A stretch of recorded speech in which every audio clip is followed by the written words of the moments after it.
Hello everyone. Before we start, make sure to like and subscribe to the channel and leave a comment with where you're from and what time you're watching. That way, YouTube will keep showing you stories just like this one. Now, let's begin. I used to work night security at a downtown Chicago office building. The kind of job where you sit behind a desk from 10 p.m. to 6 a.m., watching empty hallways on security monitors and making rounds every hour to check doors that never opened. It wasn't glamorous, but it paid decent and gave me time to study during the quiet hours. My shift ended at 2 a.m., which meant I was always riding the CTA Red Line home during the strangest part of the night. That's when the city belongs to a different crowd entirely. Hospital workers heading home from late shifts, bartenders and servers counting their tips, insomniacs who couldn't sleep, and the occasional person you couldn't quite figure out. The train cars smelled like industrial disinfectant mixed with something sour I could never identify. The fluorescent lights buzzed overhead, casting everything in that harsh, greenish glow that makes everyone look sick. I always got on at Clark or Division and rode south to Belmont, where I'd walk the 6 blocks to my apartment. It was a routine I'd been following for about 3 months when I first noticed her. She was probably in her 30s, average height, wearing a long black coat that looked expensive but worn. Dark hair pulled back in a neat bun. Nothing particularly memorable about her, except for one thing: she was always there. At first, I thought it was just coincidence. You know how it is with public transportation. You start recognizing faces after a while. But this was different. Every single night, Monday through Friday, she would be on my train. Not just on the Red Line, but on my exact train, the 2:17 a.m. southbound from Clark, Division, and she always sat in the same spot, 3 seats behind wherever I sat, on the opposite side of the aisle. If I took a seat near the front, she'd be 3 rows back on the right. If I moved toward the middle, she'd adjust accordingly, always maintaining that exact distance. For the first week or so, I convinced myself I was being paranoid. Chicago's a big city, but people have routines. Maybe she worked nights too. Maybe she lived somewhere along the Red Line south of Belmont. There were logical explanations, but then I started paying closer attention. She never got off the train. Not at Fullerton, not at Armitage, not at North Clybourne. I'd watch her reflection in the window as we passed each stop, and she never moved. Never looked around to check which station we were approaching. Never gathered her things or shifted in her seat the way people do when their stop is coming up. She just sat there, perfectly still, staring straight ahead with this blank expression, her hands folded in her lap, her posture rigid, like she was waiting for something, but not waiting for her stop. This went on for 2 weeks. 2 weeks of the same routine, the same positioning, the same unsettling stillness. I started varying my seat selection just to test my theory. Front of the car, middle, back, didn't matter. 3 seats behind, me, opposite aisle. Every time. On a Thursday night in late October, I decided to do something different. Instead of getting off at Belmont, like I always did, I stayed on the train. I wanted to see where she went, what her actual destination was. The train pulled into Belmont Station. The doors opened with that familiar pneumatic hiss. I stayed in my seat, watching her reflection in the window. She didn't move, didn't even glance toward the doors. The doors closed, and we continued south toward Fullerton. At Fullerton, same thing. Doors opened, a few passengers got off, doors closed. She remained motionless. By the time we reached North Clybourne, my heart was racing. This wasn't normal behavior. People don't just ride the train all night for no reason. They have destinations, purposes, lives to get back to. But when the train reached the end of the line at 95th Dan Ryan, something even stranger happened. The few remaining passengers shuffled off, including the homeless guy who'd been sleeping near the front and a nurse in scrubs who'd been checking her phone. I expected her to get off too, but she didn't. She sat there as the train emptied, as the conductor made his final announcements, as the maintenance crew prepared to clean the cars before sending them back north. That's when I realized she wasn't riding the train to get somewhere. She was riding it to follow me. I got off at 95th, my hands shaking as I walked quickly toward the exit. The platform was nearly empty, just a few transit workers and 1 or 2 people waiting for the next northbound train. I looked back at the car we'd been in, and through the window I could see her still sitting in her seat, staring straight ahead. I took the next northbound train back to Belmont, my mind racing. How long had she been following me? What did she want? Was I in danger? The next night, Friday, I decided to test another theory.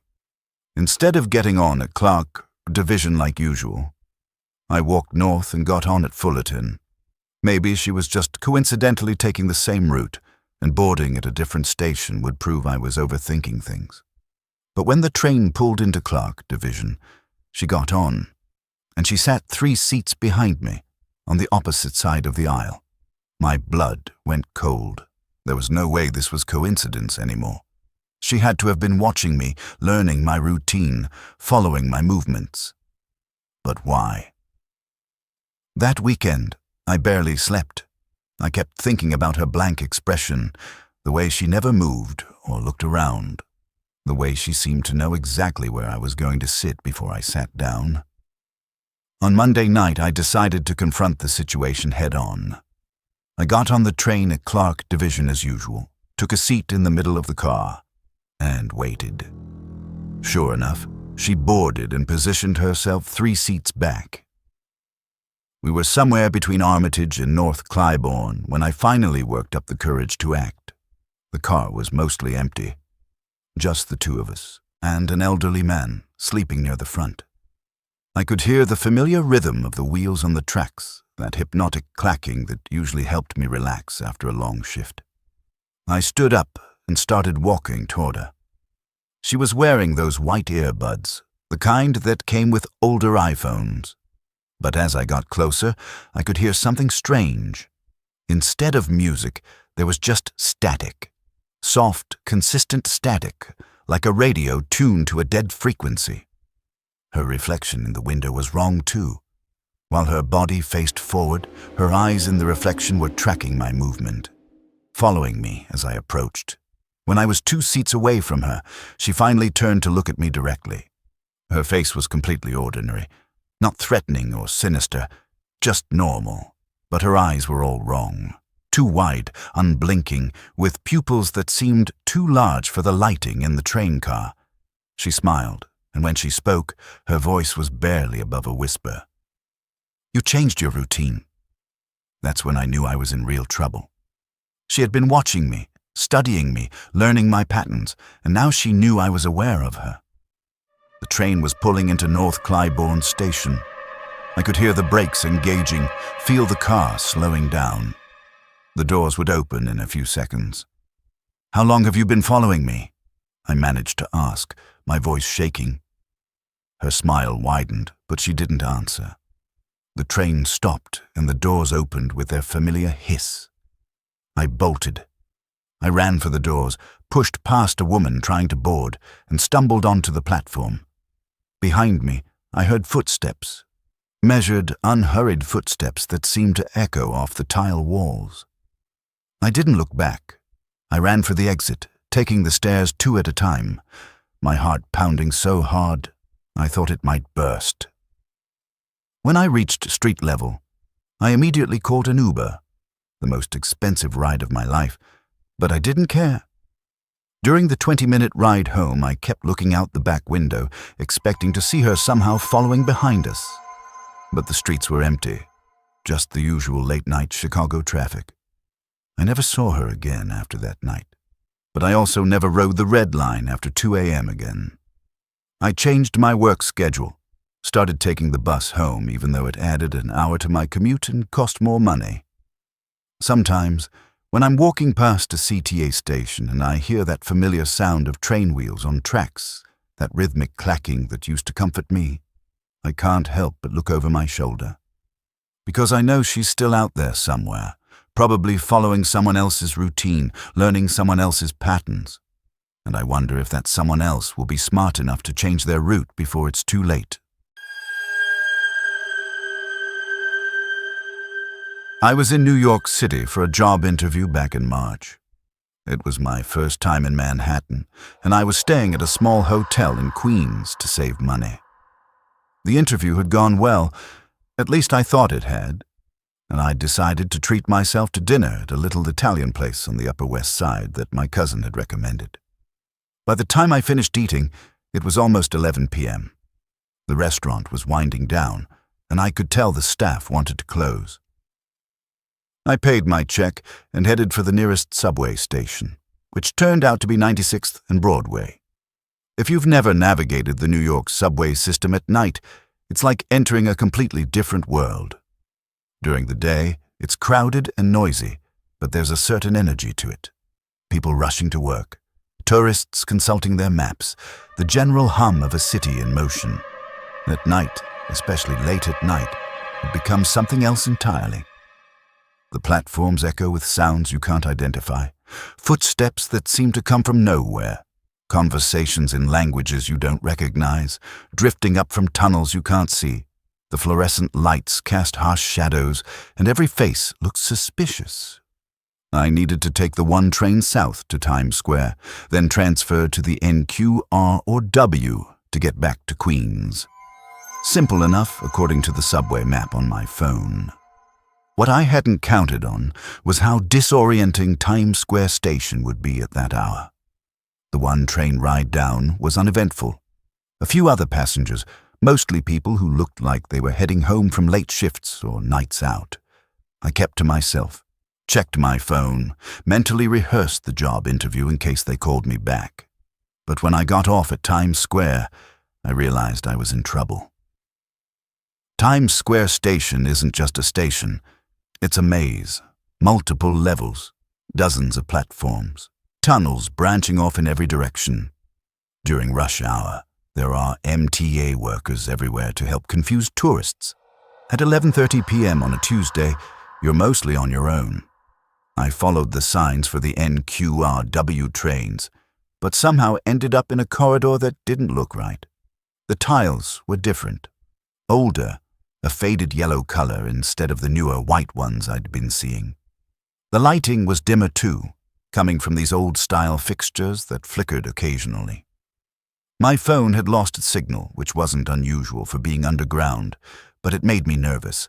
I backtracked, trying to find a more familiar-looking area, but somehow I just got more lost. That's when I started hearing the footsteps. At first, I thought it was just the echo of my own feet on the tiled floor, but when I stopped walking, the footsteps continued for 2 or 3 more beats before stopping too, like someone was walking behind me, matching my pace, but not perfectly. I turned around, but the corridor behind me was empty. Just a long stretch of yellowed tiles disappearing into shadows that the dim lighting couldn't quite penetrate. I kept walking, trying different passages, looking for signs that would tell me where I was, but every turn seemed to take me deeper into parts of the station that felt forgotten, abandoned almost. The footsteps kept following me, always just out of sync enough that I knew they weren't echoes. Always stopping a beat after mine, like whoever was making them was trying to match my rhythm but couldn't quite get it right. Finally, I found what looked like it might be a platform entrance. There was a sign, though it was partially covered by what looked like decades of paint and grime. I could make out Track 61, which didn't match anything on the subway maps I'd studied, but at this point, I just wanted to find a train, any train, that would get me out of this maze. The staircase leading down to the platform was steep and narrow, with handrails that felt greasy under my palms. The air got colder as I descended, and there was a smell I couldn't identify. Not the usual subway smell of hot metal and humanity, but something else. Something organic and stale. The platform was unlike any subway platform I'd ever seen. The tiles were clearly from a different era. maybe the 1940s or 50s, and they had this Art Deco pattern that must have been beautiful when it was new. Now it was faded and cracked, with water stains running down the walls. But the strangest part was how quiet it was. No rumble of approaching trains, no distant sounds of the city above. Just silence, broken occasionally by the drip of water from somewhere I couldn't see. I was starting to think I should head back up and try to find a different route when I heard it. A sound like a train approaching, but not quite right. Too quiet, and the rhythm was off. Instead of the familiar clatter of subway wheels on tracks, this was more like a low hum. A light appeared in the tunnel, but it was dimmer than it should have been. More yellow than white, like light from an old incandescent bulb rather than the bright LED headlights I'd seen on other trains. The train that emerged from the tunnel was wrong in ways I couldn't immediately articulate. It was shorter than normal, only 2 cars instead of the usual 8 or 10. The windows were tinted so dark I couldn't see inside, and when it came to a stop, it did so with barely any sound at all. The doors opened with a mechanical wheeze that sounded nothing like the pneumatic hiss of normal subway doors. The interior lighting was that same sickly yellow as the headlight, and I couldn't see any passengers inside. But I could sense movement, shadows shifting in the amber light, shapes that might have been people but didn't move like people should.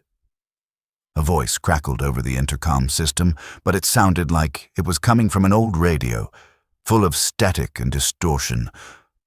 Last stop. All aboard. Every instinct I had was screaming at me to run.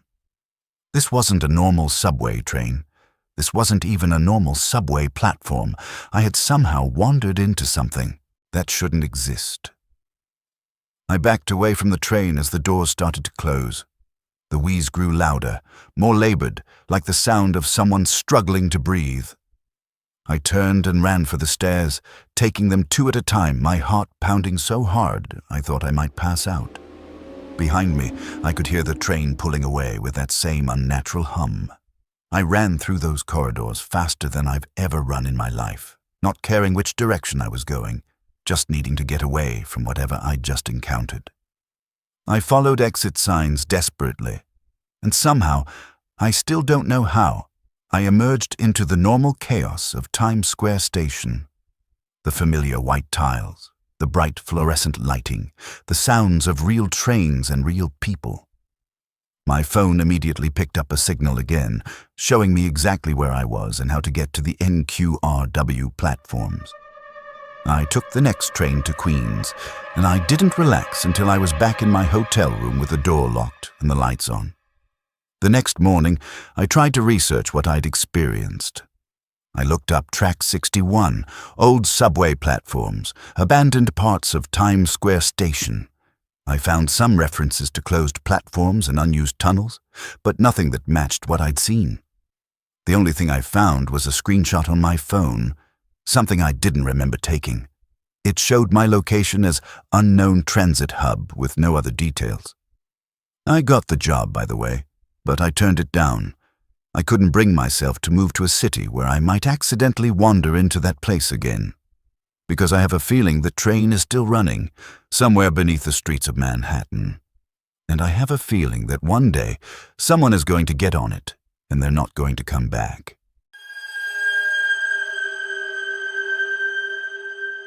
Working at Reagan National Airport isn't glamorous, but it's steady work. I've been on the cleaning crew there for about 8 months now, and I work the overnight shift, 10 p.m. to 6 a.m. It's actually not bad once you get used to it. The airport is quieter at night, mostly just red-eye flights and cargo planes. Less chaos, less stress. My shift technically ends at 6, but we usually finish up around 5:30. That means I'm riding the Metro Blue Line home at about 5:45 a.m., when Washington, D.C. is just starting to wake up but isn't fully alive yet. The Blue Line from Reagan Airport to Eastern Market, where I catch a bus to my apartment, takes about 25 minutes. At that hour, the train is nearly empty. Maybe a few other airport workers. Some early morning commuters heading into the city, security guards finishing their shifts. There's something almost peaceful about the metro at dawn. The stations are clean and quiet, all concrete and steel with soft lighting that doesn't hurt your eyes like the harsh fluorescence in the airport. You can hear the gentle whoosh of the ventilation system, the distant rumble of trains on other lines. It's meditative in a way. I'd been taking the same route for months when I first noticed him.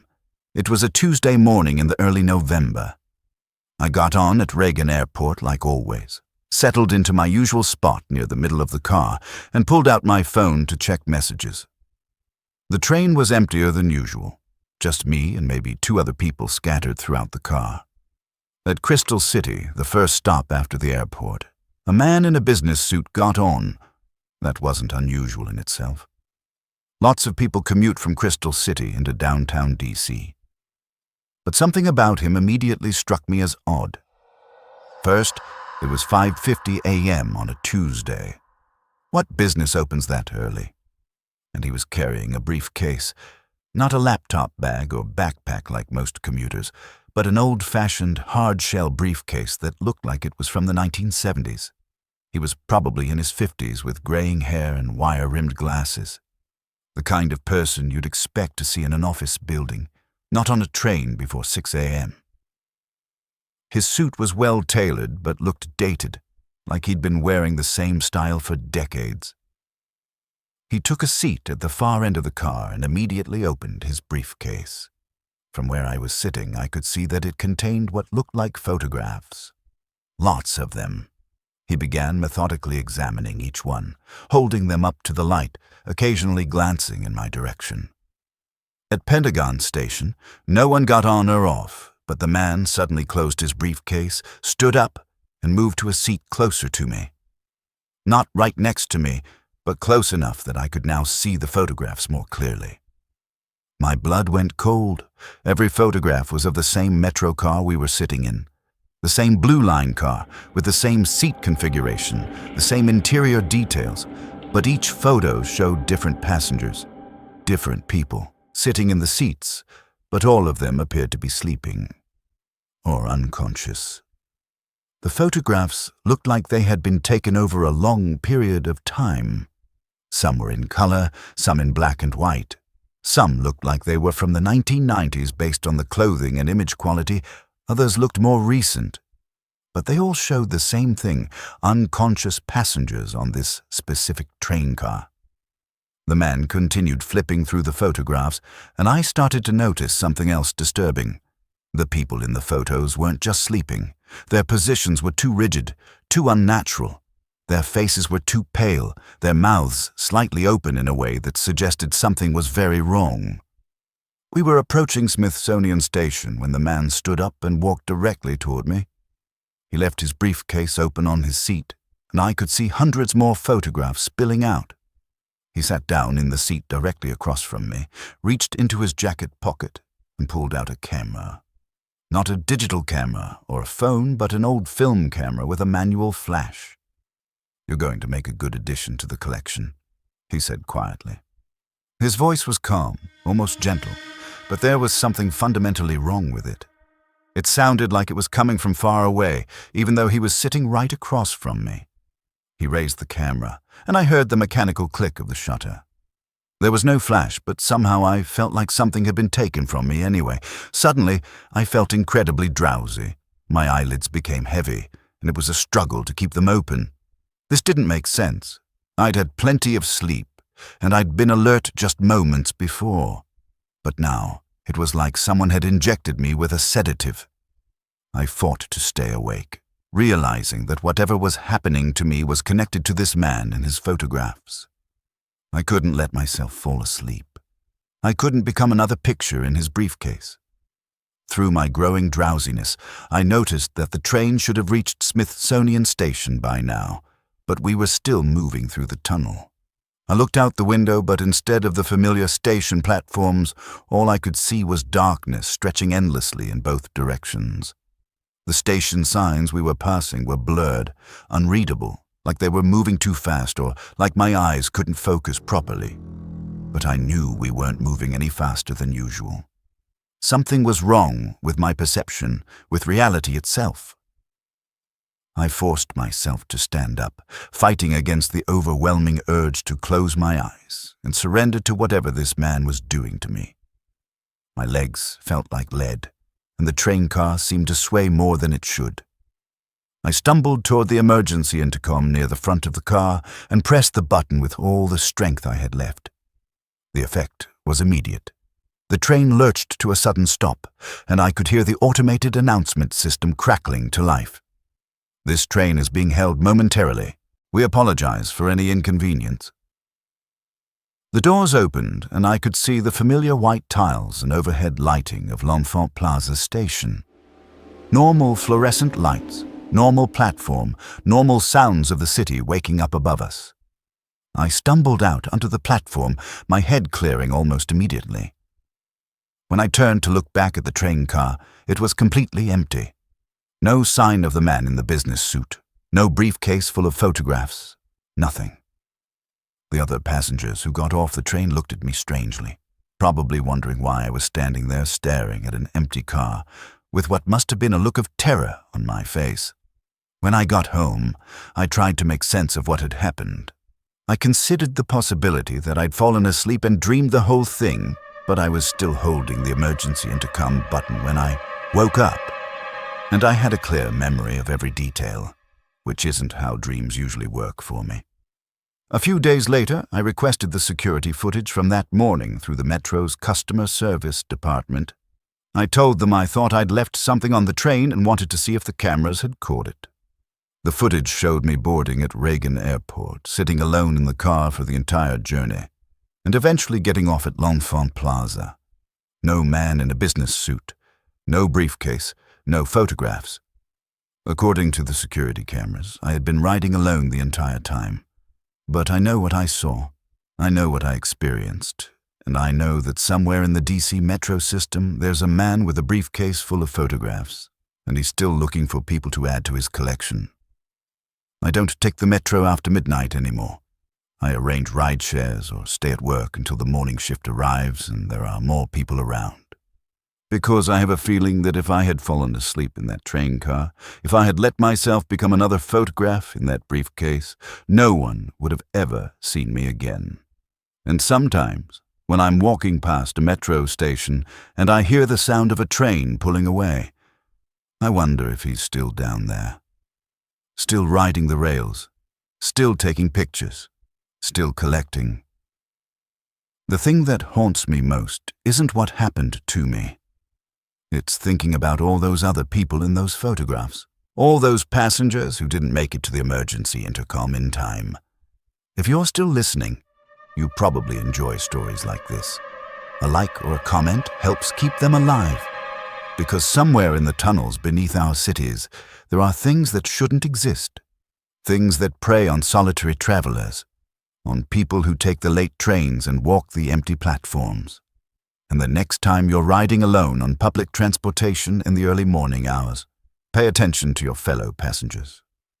Really look at them, because you never know when you might encounter something that's been riding those rails for decades, collecting souvenirs from people who thought they were safe. Some say the tunnels remember everything, every passenger, every journey, every person who never made it home. Thanks for listening. If you made it through the darkness,